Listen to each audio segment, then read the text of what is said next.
ከስራ ማጣት አሁን ሲስተሙ በጣም እየከበደ መጣና አንደኛ የቤተክርስቲያን ባክግራውንድ ስለሌለ በነገሮች ሁሉ እግዚአብሔርን ማስገባት ስላለመደ ነው። እሱን የማመን ኦፖርቹኒቲ አላገኘንም። ከተሻለ እግዚአብሔር ጋር ስትሄጂ ግን እንደዚህ አይደለም።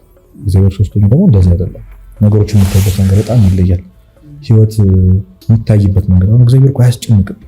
እንዴት ፍሪ አምላክ መሰለሽ። አሁን የፍቅሩ በጣም መገለጫ ብሎ አባቶች የሚገልጹት ነፃ ፍቃድ መስጠት። እንዴት ነው አንድ ሰው ሮቦት ሰርቶ ያለ ሪሞት የሚፈጥረው ያለ ኮንትሮለር ማለት ነው። እንደፈለገ እንዲሁ መልሶ ልግደልሽም ቢል በቃ ፍቃድ ሰጠሽ። እንደዛ ነው እግዚአብሔርና በፍቅር ነው ሊገዛሽ የሚፈልገው እና እግዚአብሔር ስለሚወድሽ ነው። ቢጠቅምሽ ለምን አይሰጥሽም? እስኪ ዝም ብለሽ ለምን እኔ አሁን አንዳንድ ሰው እግዚአብሔር ፐርሰናል ችግር ያለበት የሚመስላቸው ሰዎች አሉ። ከራሳቸው ከነሱ ይመስሻል እንደዛ ነፍሱን ሊሰጥ የሰጠሽ አምላክ ቁሳዊ ነገር ለምን እንዳያልቅበት ማለት ለምን አስቢ። ለክርስቶስ ብለሽ ልታረግ የምትችይው ነገር ብቸኛው እሱ ነው። ልታልፍ የምትችይው ነገር አንተ እንደታመምከው፣ አንተ እንደተከዳኸው፣ አንተ የምትወዳቸው ራስን ሳክሪፋይስ ያደረግላቸው ሰዎች እንደከዱ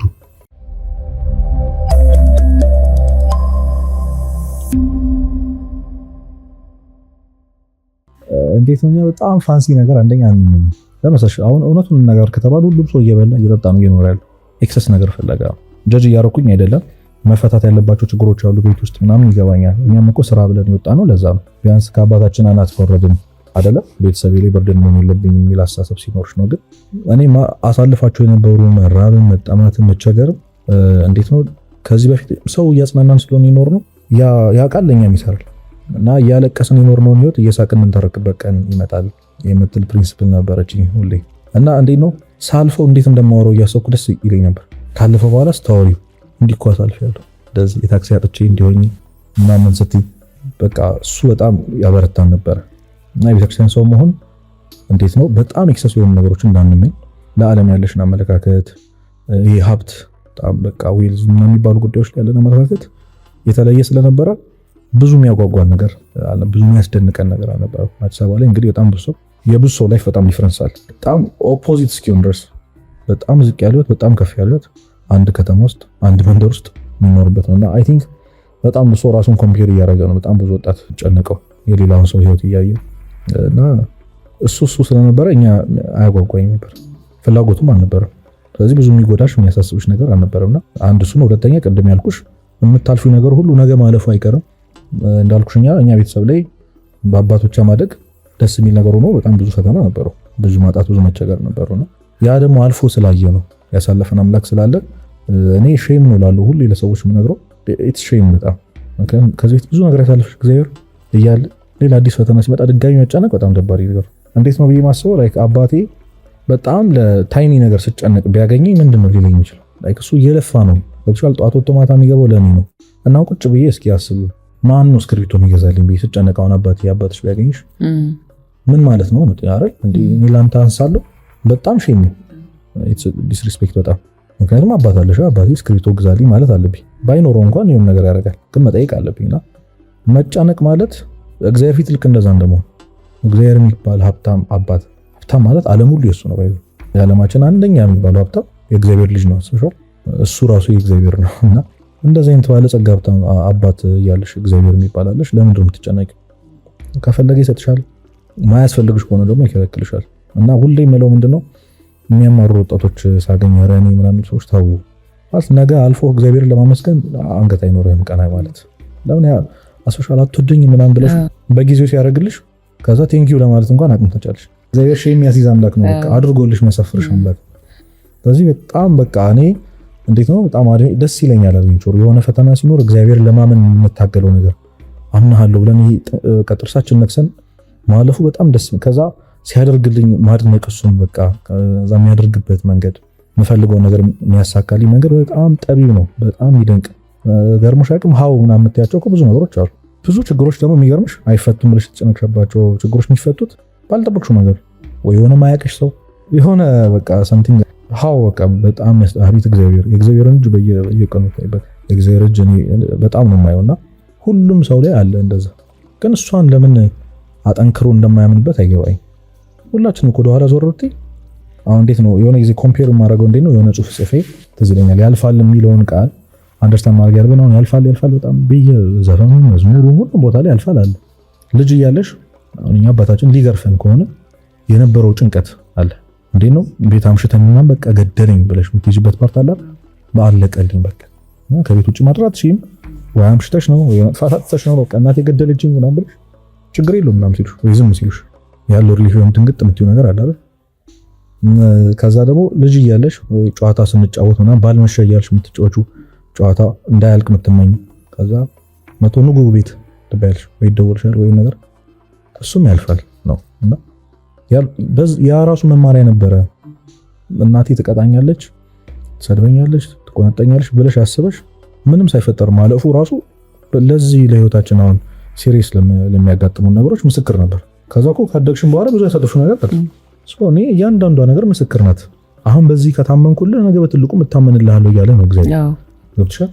ይደንቀኛል። በቃ አሁን ከቅዱሳን ጋር ለምሳሌ አንዴ አርቲስት ቲቪ ላይ መሰለኝ ያነሳሁት እመቤታችንን በጣም የምትወዳት ጓደኛ አለች። በጣም የምትወዳት ስልሽ ላይክ እንደ ቤስት ፍሬንድ ናቸው ከቅዱሳን ጋር በዛ ልክ ቅርብ የሆኑ ሰዎች አሉ የሚያስቀኑ እና እንዴት ነው መጀመሪያ ኮኔክትድ የሆንሹ ምናምን ስላት 5ኛ ክፍል የረባሽ ተማሪ ምናምን ተብሎ ተሰልፈናለች ልንገረፍ ማለት አስተማሪው በቃ እጃቸውን እየቀጣ የሚያስገባቸው እሷ መጨረሻ ነበረችና ተሳልኩኛለች። እመቤቴ ይሄንን ካወጣሽ 10 እንዲገርፉ ገርፉ መጨረሻ ላይ ግብ ያለኛለች ታምር ነው በቃ ለሷ እኮ ነው። አዎ ለሷ አጋጣሚ ረስቶት ምናምን ልትቻለሽ በቃ አስተማሪው ቢጠየቅ እንኳን ምክንያት አይኖርም ለምን እንዳደረገው ነገሮች። ከዛ በኋላ እንግዲህ አሁን ከሷ ምንም ነገር ከመብራን ጋር ታልፋለች ሴት ነው ምንም ችግሯን የትኛውም አሁን አድጋ እንኳን ለምትጋፈጣቸው ትላልቅ ችግሮች እሷ ነው የምታስቀድመው። መቼ ነው ይሄ እምነት ቢውል የተደረገው ካልሽኝ ሕፃን እያለች አጋጣሚ በማይመስል መልኩ የተደረገላት ነገር ስለዚህ በቃ ያንን እኛ በጣም በልጅነታችን ጨብጠን ስለሆነ ያለፍነው እዚህ እንኳን የገጠሙን ነገሮች ደግሞ ከእግዚአብሔር ጋር ስታልፉ እንዴት ደስ ይላል መሰለሽ። እንዴት ነው እየተቸገረሽ ማመስገን የሚባለው ነገር ጭክን ነው ብለሽ ውስጥሽን አለመስማት በጣም ደስ የሚል ነገር። ከባድ ነው፣ ቀላል ነው። ያው እኔም ወጣት ስለሆንኩ ከራሴ ኤክስፒሪየንስ ባወራ በጣም ጥሩ ነው። አይ ቲንክ ሌላ ጊዜ ሰው በጣም መጽሐፍ ቅዱሳዊ ማስረጃዎች ምናምን ሩቅ ይመስለዋል ከህይወቱ ግን አይደሉም። አሁን ለምሳሌ ስለ መከራ ምናምን ሲወራ ብዙ ሰው ካይሽ ኢዮብ ምናምን ይልሻል አይደል? ኢዮብ ምናምን ይልሻል እና እሱ የዛ ዘመን ነው ምናምን ግን አይደለም፣ እንደዛ አይደለም። ሁሉም ሰው ራሱ መጽሐፍ ቅዱስ ቢፈልገው ያገኘው። ግን እንደዛ እንኳን ሩቅ ሆነብን ካለ ከስራ ማጣት አሁን ሲስተሙ በጣም እየከበደ መጣና አንደኛ የቤተክርስቲያን ባክግራውንድ ስለሌለን በነገሮች ሁሉ እግዚአብሔርን ማስገባት ስላለመድን ነው። እሱን የማመን ኦፖርቹኒቲ አላገኘንም። ገብቶሻል? ያውን እያንዳንዱ ጥግ ላይ የእግዚአብሔርን ስም የምንጠራው ይሄ እግዚአብሔር ነው ታያለሽ። ያውን ወጣት የማይገናኝ ነገር አታገናኝ ነው ይልሽ፣ ግን ከእግዚአብሔር ጋር የማይገናኝ ነገር የለም።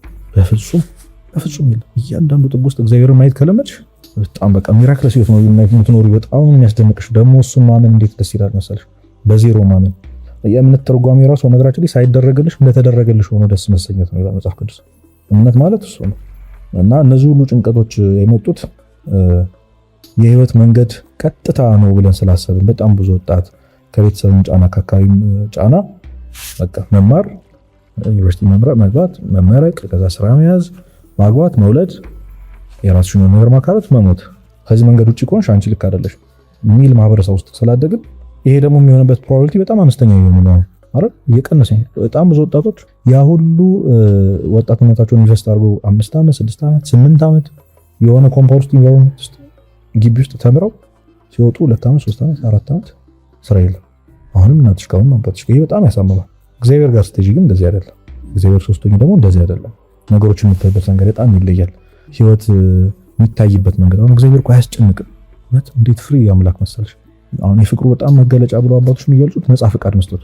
እንዴት ነው አንድ ሰው ሮቦት ሰርቶ ያለ ሪሞት የሚፈጥረው ያለ ኮንትሮለር ማለት ነው እንደፈለገ እንዲሆን መልሶ ልግደልሽም ቢል በቃ ፍቃድ ሰጠሹ። እንደዛ ነው እግዚአብሔርና በፍቅር ነው ሊገዛሽ የሚፈልገው። እኔን ለማግኘት ራሱ በዚህ መንገድ መሄድ አለባችሁ ብሎ ያስገደደው ነገር የለም። ሁሉም ሰው እግዚአብሔር የሚያገኝበት መንገድ ይለያል። እኔ አሁን አንቺን ጀጅ ላደርግሽ አልችልም። በምንም ነገር ጀጅ ላደርግሽ አልችልም። አንቺን ጀጅ ልታደርጊኝ አልችልም።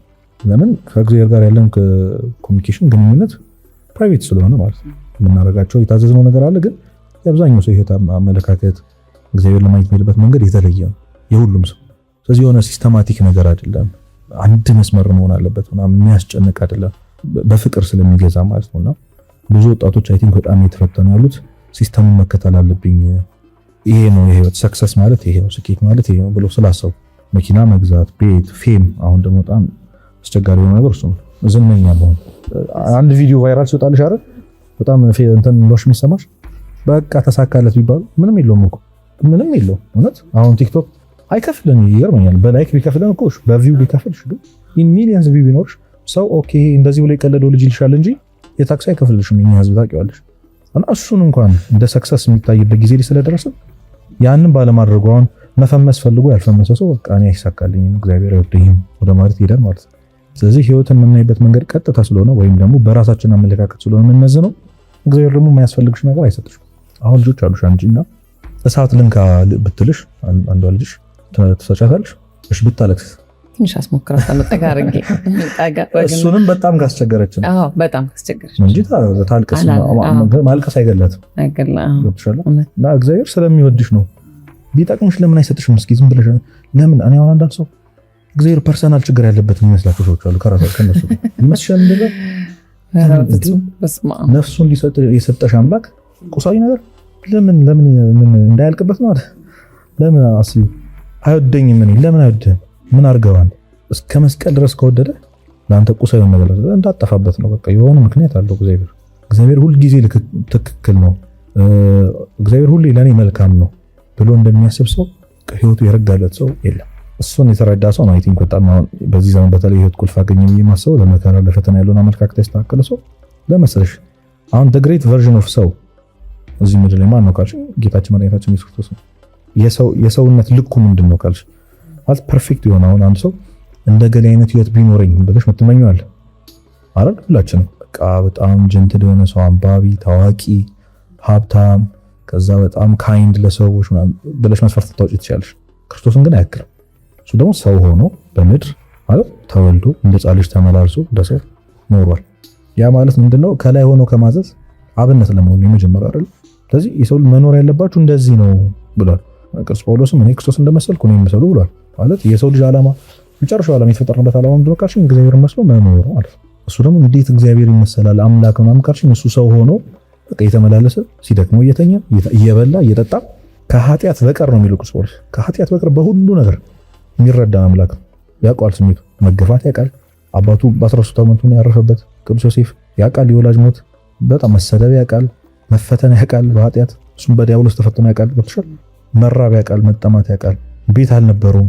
በሚኮ በጣም የሚደንቀኝ እኔ አሁን የሚያማሩ ሰዎች በነገራችን ላይ እዚህ ጋር ማንሳት የምፈልገው ነጥብ ክርስቶስ እንኳን ያልኖረውን ህይወት እኮ ነው እየኖርን ያለው። ባይዘ አሁን እኔም አንቺ የምኖረው ህይወት በጣም እመቤታችን ያልኖረችው ህይወት ባይዘ ሻል ያለ ህይወት ሳንወሻሽ ማለት እንደው ምንም ይሄን የሚሰማ ሰው ቤት አለው ቢያንስ ገብቶሻል? ቢያንስ የሚቀይረው ልብስ አለ። ክርስቶስ እኮ ቀሚሱ አብራው ነው ያደገችው። አንዷ ቀሚስ አብራው አደገች ነው የሚለው እና እንደው አዝኖ ራሱ ተናግሯል። በቃ ቀበሮች እንኳን ጉድጓድ አላቸው የሰው ልጅ እኮ ማደሪያ የለውም ብሏል። የሚበላውን ምናምን ያመጡለት እኮ ምናምን ነበሩ፣ የሚወዱት ሰዎች ነበሩ። ሐዋርያት ናቸው እየዞሩ የሚበሉት የሚያመጡ። እንዴ ምን አይነት ህይወት ነው እየተመኘሽ ያለሽው? ጌታ እንኳን በምድር ያልኖረውን ህይወት ከዚህ ሄዶ መመስገኑ አለ። ክርስቶስ ኦብቪየስሊ ዝነኛ ነበር። በጣም ብዙዎች ያውቁት ነበር። ተአምራትን ያደርግ ነበር። ኦኬ በጣም ፖዚቲቭ የሆኑ የምትመኛቸው ነገሮች አሉ። ግን አርብ ይደርሳል ደግሞ አይደል?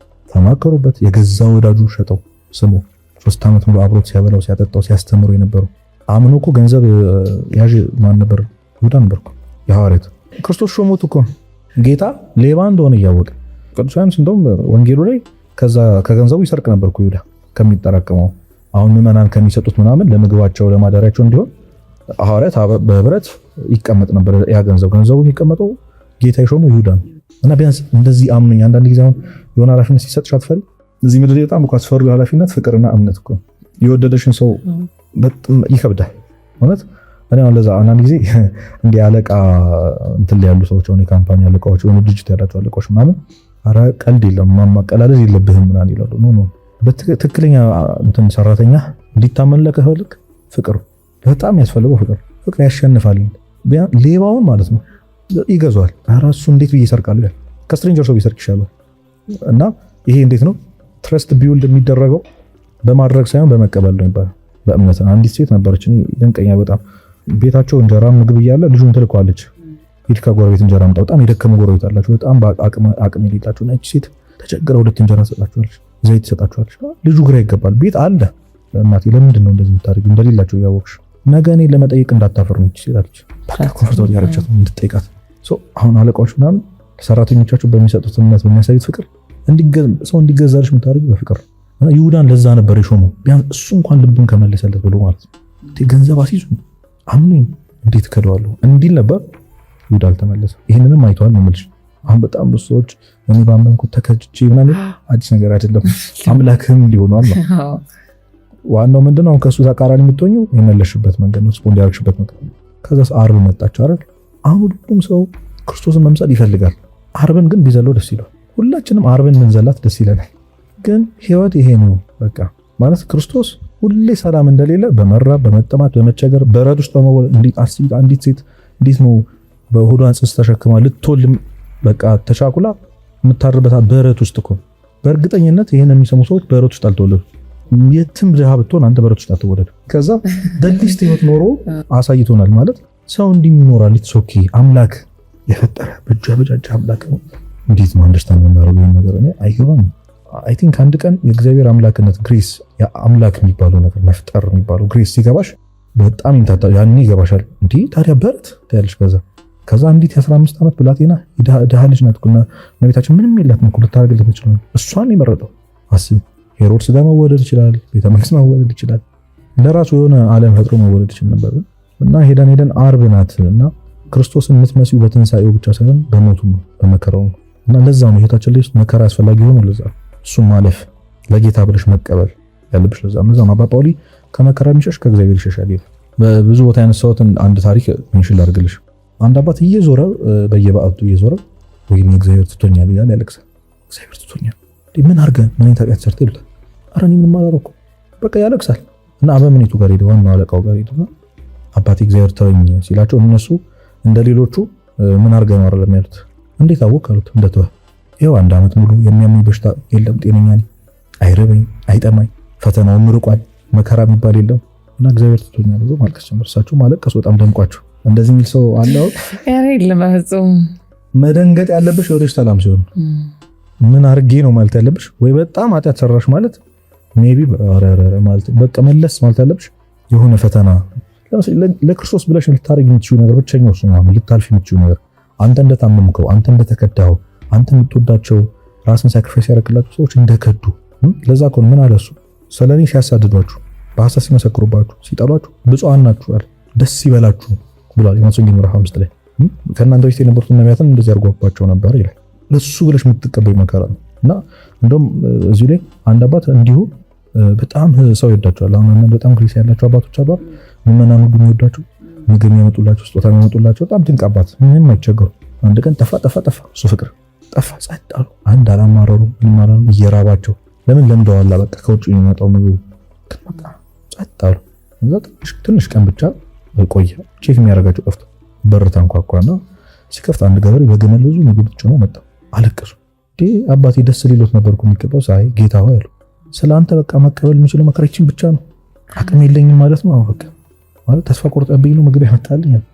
እንደዚህ የሚረዳ ሰው ምን ምን ይመስላል? አሁን ይሄ አመለካከት ቢኖርሽ መከራ በመጣ ቁጥር በቃ ይስቃል እንዴ ፕሮፌሽናል ላይክ አሁን መከራ የሌለበት ሰው የለም ማለት ኦብቪየስሊ ዓለም ሁሉ ደስተኛ ሆነ ማለት ነው። ይሄ ቢገባው ሁሌም ለመከራ ለፈተና ያለሽ አመለካከት እሱ እኮ አሞታል እኮ ግን በፍቅር ነው ያደረገው። ለዛውም ያደረጉበትን ሰዎች የሚያደርጉትን አቁምና ይቅር በሉ። ምን አይነት ፍቅር ነው? ምንድነው ይሄ?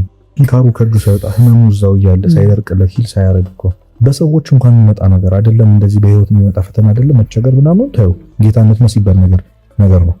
እንኳን ውስጥ ተገርፈሽ እርቃንሽን ተሰቅለሽ እንኳን ይኖራል። የትኛው መጽሐፍ ቅዱስ ላይ ያለ ሰው የትኛውም ቅዱስ አንድ ብትጠሪልኝ በሰላም ያለፈ የለም። መከራን ችግር ያልተቀበለ የለም። ሰይጣን አብሮሽ ካልሆነ በስተቀር በዚህ ሁሉ መከራ ውስጥ እንዴት ነው ሰላም ነው? ስለዚህ አሁን ሰላም ብሎ የሚያስበው አንደኛው ሰው በጣም አሁን ፋይናንሻሊ ስቴብል መሆን ማለት የሚባለው ቤተሰብን ደግፈ ስቴብል መሆን ምን ማለት ይመስልሻል? በጣም እኮ ትልቅ ትዕቢት እኮ ነው። እንዴት መሰለሽ በጉልበትሽ አሁን ባለሽ አቅም በጣም ብዙ ሰው አሁን ነጋዴ ምናምን ብዙ ሰው ንስሐ የማይገባ ወደ ቤተክርስቲያን የማይቀርቡ ላይ ይመስልሻል? ስራው ላይ ትንሽ ኃጢአት አለችበት ወይ ውሸት አለ አይደል? ብዙ ነጋዴ ለምሳሌ እንዴት ሳሏሽ እንዴት ይሸጣለሁ ምናምን ይኖራል። አንዳንድ ካምፓኒዎች ቤተክርስቲያን ማትፈቅዳቸው ምናምን የሚሰሩ ሰዎች እንዴ ቆይ የሆነ ነገር ሲስተካከልልኝ ለምን የእንጀራ ጉዳይ ነው ይችላል በቃ የምትለውን ነገር ታስተውለዋለህ ወደኋላ ብለህ ነው። እና እኔ እዚህ ጋር ፐርሰናል ነገር ነው፣ ግን ስራዬን የለቀኩት ምንም እንትን መውደቂያ ሳይኖረኝ የነበረኝን ስራ ቅድም ያልኩሽን ስራ ምንም ቤተክርስቲያን ውስጥ ብንሰራው እግዚአብሔር የማይወደው ነገር ነበረበት፣ ወይም እግዚአብሔርን እዛ ስራ ውስጥ ፊል አናደርገውም ነበር። አይበልጥም ምን ልበላ ነው ምን ልጠጣ ነው እግዚአብሔር ያውቃል። ለዛውም ለሱ ብዬ ትቼው እስኪ ያሳፍረኝ እንደሆነ እስኪ ራብ እንደሆነ ያው አሁን ያለሁበትን እኔ ማቀው እዛም አብሮኝ የነበሩ ሰራተኞች በጣም ይደንቃቸዋል። በጣም ጭቅጭቃችን የነበረው ታውቂያለሽ። ቢያንስ እንኳን ሌላ ስራ እንደምትይዝ እርግጠኛ ሆነ ትለቃለህ። እግዚአብሔርን ማመን እኮ መውደቂያ አመሻሽተ አይደለም፣ የሆነ መውደቂያ አመሻሽተሽ አመንኩት አትይም። ስለዚህ አሁን በጣም ሰላም ነው የሚለው በጣም ብዙ ፋይናንሻሊ ስቴብል ሲሆን ነው። ከትዕግስቱ አልተንጉስ ጋር ሳይኮሎጂስት ጋር አንድ ጊዜ ዲስከስ እናደርግ በጣም የሚገርማት ነገር ነው ታውቂያለሽ። የ60 ሚሊዮን ብር መኪና የሚነዳው ሰው ነው መጥቶ እኔ ጋር ህክምና የሚፈልገው ትለኛለች። በቃ የ10 ሚሊዮን በጣም በቃ ይደንቀኛል። ሁሉም ነገር ያላቸው ሰዎች እቺን ቆርቆሮ እኮ ነው በቃ እንደዛ ነው። መጀመሪያ የኛው ሰላም ክርስቶስ ነው። አዎ በጣም በጣም እና የሚቀድመውን ብናስቀድም ኖሮ ያ ተራ ይሆንብን ነበረ። እና ሰው ደግሞ የሆነ ካልያዘው አይ ቲንክ አያምንም መሰለኝ። ብዙ ቦታ ነው ሰው ተሰብሮ መማር የለበትም። እሳት እንደሚያቃጥል እኮ ለማወቅ መንካት የለብሽም መቃጠል የለብሽም። ከዛ ነው ቅዱስ ሰለሞን እኮ እኔ አንድ ጓደኛዬ ምን ይለኛል፣ ሲከፋኝም ደስ ይለኝም መጽሐፍ መክብብ ነው ማለቡ ይለኛል። ለምን ስለው ሁሉም ነገር ከንቱ እንደሆነ ይነግረኛል። እና ደስታን ፈተንኳት ይላል ሰለሞን። ፈተንኳት ማለት ደስ ይላሉ ብዬ ማስባቸው ነገር ሁሉ በዓለም ዙሪያ አድርጓል። አሁን እዚህ ምድር ላይ ያሉ ሰዎች እንዴትም ሀብታም ኤሎን መስክ አይደል እንደ ሰለሞን ሀብታም አልነበረም አይደለም። አሁን ሰለሞን ከነበረው ጥበብ ሀብት የለውም ስቲል እስካሁን ማንም አይኖረው። እሱ በዛ ገንዘቡ በዛ ስልጣኑ ያላደረገው ነገር የለም። ያልገባበት ኃጢአት ያልፈተነው ደስታ ፈተንኩት ማለት በዝሙት ይገኛል ብሎ 700 ምናምን ሚስቶች ነበሩት እኮ 700 ሚስት የሌለው ነገር ሀገረ ገዢ ነው። ብትመኝ እንደ ሰለሞን ልታገኝ አትችልም። አሁን ይሄን የሚሰማኝ ወጣት እኔ መንገር ፈልጎ ምንም ብትጋጋጥ እንደው በጣም ትልቅ ሰክሰስፉል ምናምን እናቴን ላኩራ ብለህ እንኳን እንደ ሰለሞን ብትሆን ደስተኛ አትሆን ብሎ መጽሐፍ ነው ከሆነ አንብቡት ነው ብለው አጭር ስለሆነ አንብቧት ሄዶ መጨረሻ ላይ ከንቱ ሁሉም ነገር ከንቱ ነው፣ ነፋስን እንደመከተል ነው አለ። ነፋስ መከተል እንዴት ከንቱ ነው? ሞኝነት አለ። የሆነ ሰው የት ነፋስን ተከተልኩ ያማድ እንዴ ነው።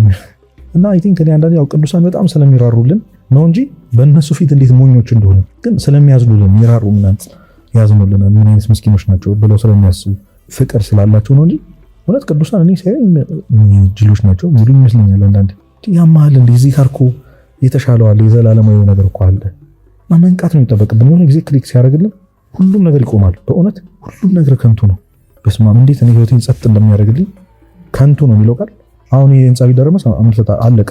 ሁሉም ነገር ነው እናንቺ ጋር ያለው ነገር በኋላ ላይ ድበት የነበረው ፕሮግራም ቤታችን፣ መኪናችን ከዛ አይነሽን ስገልጭ የት ነሽ ያልሽው የክርስቶስ ዙፋን ፊት የፍርድ ዙፋን ፊት ነው ያልሽው። የተሻለው ነው ሁሌ የሚመጣው። አዎ ግን ያው እዚህ ሆነሽ ካልተጠቀምሽበት ወዴት እንደምትሄጂ ታውቂያለሽ። ስለዚህ ወደ ኋላ ሂጂ ላስተካከለ አይሆን ተዘጋጅቶ መጠበቅ ሁሌ። ከዛ ዶስቶቭስኪ የተባለ አንድ በጣም ድንቅ ጻፊ ያለ እና the worst sin ይላል the worst የሆነው ኃጢአት you betrayed and destroyed yourself for nothing። ለምንም ነው እንዲሆን ያለው ትልቁ ኃጢአት ተጀባ ነገራችን እየሰራናቸው ያደረግናቸው ያለው ነገሮች ሳይሆን ለምንም ነው እንዲሆን ያለ ነው። ላይክ እንደዚህ ስትዩ ለሚጠፋ ነገር ንፋስ በእውነት አሮ ነው የሚሰማኝ ስሜት ባሳይሽ በጣም ደስ ይለኛል። ላይክ በሚሰሙ ሰዎች ቦታ ላይ ቆሜ ብሰማው እኔ አንደርስታንድ እንዳደረኩት እኔም ገና አላደረኩትም ነው ለመናገር ወጣት ነኝ የሚፈተናሉ እንደነሱ ግን ቢያንስ ልክ እንደውም ካቋለው ገብቶሻል። ትራኬ ልክ አይደለም ይሄ አይደለም this is not life። እኔ በጣም መናገር ፈልገው ነው እየኖራችሁ መስሎ ከተሰማችሁ አይደለም። ሰው መሞት የሚፈራው እኮ ገና ስላልኖረ ነው ማለት አሁን ገና አልኖር ነው። ቅድም ካንቺ ጋር ያወራን በእግዚአብሔር እንዴት እንጥም አምላክ እንደሆነ እና እግዚአብሔርን ስትወጁ እስከዛሬ እሱን ያልወደድሽበት እስከዛሬ እሱን ያላየሽበት ያልሰማሽበት ቀን ያንገበግብሻል እንደሳት ያለፈው እድሜ 10 ምናምን 20 ምናምን ተድሜ በቃ የሚያንገበግብ አምላክና ለዛ ነው አውግስቲን ከ30 ዓመት በኋላ ክርስቶስን ሲያገኘው ፈልጎ አግኝቶት ከኃጢአቱ ተላቆ ቅዱስ ከሆነ በኋላ እግዚአብሔር ዘግይቼ ወደድኳል፣ ዘግይቼ ያፈቀርኩ በብዙ ቦታ አንተን ፈለግኩ ግን አንተ የነበርከው እዚህ ውስጥ ነበርካ አጠገቡ ሆኖ ሲፈልገው ነበር። ለነዛ ሰዎች አዝናለሁ። ስቲል እስካሁን እንደዛ ማይሉ ሰዎች ራሱ የእግዚአብሔር ሰዎች ሆኖ ሃይማኖታቸው ኦርቶዶክስ ሆኖ ተከለኛው ትራክ ላይ ሆኖ ራሱ እግዚአብሔር ሩቅ የሚመስላቸው ሰዎች አሉ። አንድ በጣም ይደንቀኝ ነገር ልንገርሽ፣ በብዙ ሺህ ስቴፖች እግዚአብሔርን ርቀናል። ኦብቪየስሊ ለመመለስ ግን አሁንም 1000 ስቴፕ አይጠበቅብሽም። ሶዞር ያጠገብሽ ነው ክርስቶስ። ጌታ ቅርብ ነው አለ ቅዱስ ጳውሎስ። አጠገብሽ ነው ገብቶሻል። በራቅሽው መጠን ልክ ለመመለስ በጣም ረጅም መንገድ አይጠበቅብሽም። እኔ በጣም ይደንቀኝ ምን አይነት ቸር አምላክ ነው። አንቺ ክዶሽ ምናምን እንትን ያልሽን ሰው በአንድ ያትቀበዩ ቢያንስ እንኳን ትንሽ ጊልት ሲሰማው ግን እሱ ጭራሽ ፈላጊው እሱ ነው እና አንደርስታንድ ማድረግ የማንችለው ፍቅር። አንዳንዴ በጣም ትልቁ ጥያቄ ለምን ወይ ለምን ነው እንደምትሆንልኝ ምን አይተ ነው ወይ ማንኛውም አንዳንዴ ራስሽን ነው መጠራጠር ያለብሽ። በዚህ ልክ የወደደኝ በዚህ ልክ የታገሰኝ ወይ ምንድነው እኔ ከዛ ስታየው እንኳን እንዲዘርን ያደረግ ሰው ይሄን ፍቅር አይደለም ጭራሽ ጥላቻና በጣም ቶርቸር የሚገባን ሰዎች ሆነን እሱን የበደልንበት የረሳንበት መንገድ እና ትናንት አንድ ወንድም እያለኝ ነበር የአዳምና የእግዚአብሔር የተሳለው ስዕል አለ አይደል? እጃቸው እንደዚህ ስትረች አድርጎ እግዚአብሔር እሱ እስከ መጨረሻው ስትረች አድርጓል። አንድ ስትረች እኮ እምቢ ብለን እኮ ነው ፈልጉኝ ታገኛላችሁ፣ ፈልጉ ታገኛላችሁ፣ አንኳኩ ይከፈትላችሁ። እዚህ ምድር ላይ አንድ ሰው ደሊስት ሊያደርግ የሚችለው ነገር ምንድን ነው? መፈለግ ገንዘብ ይፈልጋል፣ ጉልበት ይፈልጋል። አሁን አንቺ ነገር ፈልጊ ብልሽ እና እግዚአብሔር ፈልገሽ ታገኛለሽ። አሁን እኮ የማይረባውን ያን ቆርቆሮ ብር እንትን የሆነ ወረቀት ብር የሆነ መኪና ስለፈለግሽ አታገኝም እዚህ ምድር ላይ። እግዚአብሔርን ታገኛለሽ። አሁን እንደዚህ ቀለል አንተ እንደምታወራው ቀላል መስሏል እና የሚል ሰው አለ። እንደምታስቡት ከባድ አይደለም ነው እንደምመላችሁ። በጣም ቅርብ ነው እግዚአብሔር። እንዴ በጣም ኮምፕሊኬትድ ምናምን የሚያደርግ ሰው ታሉ። በቃ መንፈሳዊ ሕይወት እንደዚህ ወጥተህ እንደዚህ ገብተህ ምናምን ከገባሽበት በኋላ ይኖረዋል፣ ፈተና ይኖረዋል ምናምን ብዙ ግራ መጋባቶች እኮ አሉ። ግን ደስ የሚል ነው ቢያንስ እነዛ ነገሮች ምታሪው ከእግዚአብሔር ጋር ሆነሽ ወይም ደግሞ ለእግዚአብሔር ወደሽ መንፈሳዊ ሕይወት ላይ ሲሆን ማለት ነው። ውጪ ሆነሽ ግን የመጀመሪያው ስቴፕ እግዚአብሔርን ማግኘት። አሁን አንዳንድ ሰው ስጋ ወደው መቀበል የመጨረሻ ደረጃ እኛ ቤተክርስቲያን ላይ አስተምሮ የሚተወቀሽ የመጀመሪያው ተግባር እሱ ሕይወት የምትጀምሩ በክርስትና የሚጀምረው ንስሐ ገብተሽ ስጋ ወደው ተቀበለሽ ነው የምትጀምሩ። ከዛ ፈተናዎችን የታገልሽ በብዙ መንፈሳዊ ተግባራቶች ጸሎት ስግደት የምታያቸው ቅዱሳን ያሳለፉትን ምናምን ተጋድሎ ነው ማለፍ የምትሞክሪ ከስጋው ደግሞ በኋላ ነው እየቆረብሽ ነው። የኛ ሰው ግን እንደዛ ያስባል። አዛት ታይም ህፃን ልጅ ነው የምትሆኚው። ህፃን ልጅ ማለት ልጅነት ህፃን ልጅ እያለሽ የነበርሽ ንጹህነት ነው እግዚአብሔር ራሱ አልፎ የሚሰጥሽ። በድለሽ የማታውቂ እስክትመስይ ድረስ እኮ ነው የሚምርሽ። ማለት እስክራች እንኳን የለው። በጣም የሚደንቀኝ ነገር እግዚአብሔር ሲያድን ጠባሳ የለውም። እንድታስታውሰው አይፈልግም። ያታዩ የት እሱ ራሱ ይረሳልሻል እንጂ አሁን እንዴ ምሳስትከሪ ባለፈው እኮ ምናምን ትለው የለም እና እንዴት ፎር ግራንትድ እንደወሰድ ማስብ ይሄን ፍቅር ኮስት የሌለበት ፍቅር እኔ ይገርመኛል። አሁን ንስሐ ለመግባት ሁሌ ነው የምለው ቪአይፒ ካርድ ቢኖሩ አሁን አባቶች እስኪ ዝም ብለሽ መብታቸው ነው በይታቂያቸው እንደዛ በማለታቸው እግዚአብሔር ሊቀጣቸው ይችላል ነው እንጂ መብታቸው። አሁን ኢትዮጵያ ውስጥ ያሉ የንስሐ አባቶች ካህናት አንድ ሚሊዮን ብር ነው ካልሆነ አትገቡም ንስሐ ቢሉ እንደማጸድቅ ይታቂያለሽ ማለት እግዚአብሔር እነሱ እንደዛ ስላሉ ብሎ አይምርሽም። ስጋው ደግሞ ለመቀበል ከዚህ በኋላ 100 ሺህ መክፈል አለባችሁ ቢባል ነው እንጂ መቼም አይሉም የኛ አባቶች። በእርግጥ ግን እንደው ቢባል ራሱ አገቢ መንግስተ ሰማያት ስጋውና ደሙ ካልተቀበልሽ አረ እግዚአብሔር እነሱ ናቸው እና ይሄን እንኳን አስቢና በነፃ እንዴት የሞት መድኃኒት በነፃ ሰው እንዴት ዳን ተብሎ ይለምናል? በጣም ይደንገኛል እኮ ምንም እኮ እሳት አይብላህም እኮ ሌላ ነገር እኮ የለው። ተው ከሞታችሁ በኋላ እግዚአብሔር ለሰይጣንና ለመልእክተኞቹ ወደ ተዘጋጀው ወደዛ ወደ እሳት ወደ ማይጠፋ እሳት ማይንቀላፋ ተወዳለበት ዝም ብለን ስናስበው እሳት ማለት ነው በጣም ከምታስበው በጣም ተወርስ እንደውም አባቶች ሲኦል ያለው እሳት የጸጸት እሳት ነው ይላሉ። እንዴት ነው ከገባሽ በኋላ ማስተካከላችሁ አንደኛ ወይኔ የሚለው ነገር አለ ቁጭቱ። አሁን በጣም ብዙ ጸጸት ብዙ ሪግሬት ብዙ ቁጭት አለብን ነው በህይወታችን ባረኩት ነገር ግን ለምሳሌ የረሳሹ እንደዛ ሰሞን አያምሽም ትኩስ ጸጸት ነው ሲኦል ውስጥ ያለው ከዛ ለዘላለም የማያቋርጥ ማለት ነው። በጣም ስቃይ ቅድም በጣም ይገርም ሰይጣን ለምን እንደዚህ በጣም ታታሪ ነው ታውቂያለሽ? አብሮ እኮ ሲኦል ለመግባት እኮ ይዞን ለሚል የሚያገኘው ነገር የለም። ሰው እንዴት ታዲያ ለመዳን ሰላም ለመሆን እንዴት እንደዛጠሩና አሁን የወሯቸው ነገሮች ሁሉ ጨምቀሽ ልክ እግዚአብሔር ስትራጁ ቅድም የጠየቅሽኝ ሰላም የሚባለው ነገር የምታገኝ በዛ ውስጥ ነው። ስቲል ብትሆኝ እግዚአብሔር እረኛዬ የሰጠኝም የለም በለመለመ መስክ ያሳድረኛል በረፍት ውሃ ዘንድ ይመራኛል ስትይ እና ምድር እየተገለባበጠ ሰላም ነሽ። ከዚህ በላይ ጸጋ አለ? ምድር እየተገለባበጠ ነው ልሽ ሰዎች ኮንፊውዝ እስኪሆኑ ድረስ እንዴት ነው ማታለቅሹ? እንዴት ነው ማትረብሹ? በጌታ ደስ ይበላችሁ። ደግም ይላሉ ደስ ይበላችሁ። የሚነጠቅ ደስታ የለኝም። መኪናው ተጋጭቶ እሱ ይበሳጫል። የሚጋጭ አምላክ የለኝም። ማጣው አምላክ የለም። ቲፒክ ኪራይ ጌታ መጣለ እንዴ ጌታዬ አይጎልብኝ ጎዳና ቦጣላ አብሮኝ ነዛ አባባው ኪዳን በልብስ ደስ ቢል ልብስህን ታጣለህ፣ በውሃ በምግብ ትራባለህ፣ ትጠማለህ፣ በሀብት ደስ ቢል አንድ ቀን ትከስራለህ። ሁሉም ጋራንቲ የላቸው ሁሉም ነገሮች ዝና ብትል የሆነ ቀን ሰው ይጣላል። ጌታስ ለዘላለም ሰላም እና እኛ እንጃ አላውቅም። አይንሽ በጣም አሁን የሚሰማው ታወራው ራሱን ደስ የሚል ስሜት አለውና አምሹር ብዙ ደስታ በቃ ትክክለኛ ሰዎች ፊል ያደርጋሉ። በጣም አይሽ እንግዲህ ያው ቅድስናው ስለሌለኝ አሁን እንዴት ነው መሰለሽ ብዙ ቅዱሳን ሲያወሩ በጣም እንትን የሚሉት እነሱ ህይወቱ ስላላቸው ነው። እኔ ያልተሳካልኝ ለዛ ይሆናል እንጂ ቢያንስ አውቀዋለሁ ህይወቱ እንደሆነ አውቃለሁ። ባልኖረው እንኳን ልክ ነው የሚለውን አውቃለሁና አስቢው ከ14ቱ መልእክታት የቅዱስ ጳውሎስ የፊልጵስዩስ መልእክት እንደው እንድታነቢው ጋብዝሻለሁ። 4 ምዕራፍ ናት። ደስታ የሚል ቃል 16 ጊዜ ይጠቅሳል። 16 ጊዜ በ4 ምዕራፍ ውስጥ ነው። ምን ውስጥ ሆኖ እንደጻፈ ታውቂያለሽ? እስር ቤት ውስጥ ታስሮ ነው እና ታስሮ ሊያመሰግናቸው የጻፈው ደብዳቤ ነው። አሁን አንድ ሰው እስር ቤት ውስጥ ሆኖ ደብዳቤ ጻፍ ቢባል ምን አይነት ደብዳቤ ነው የሚጽፈው?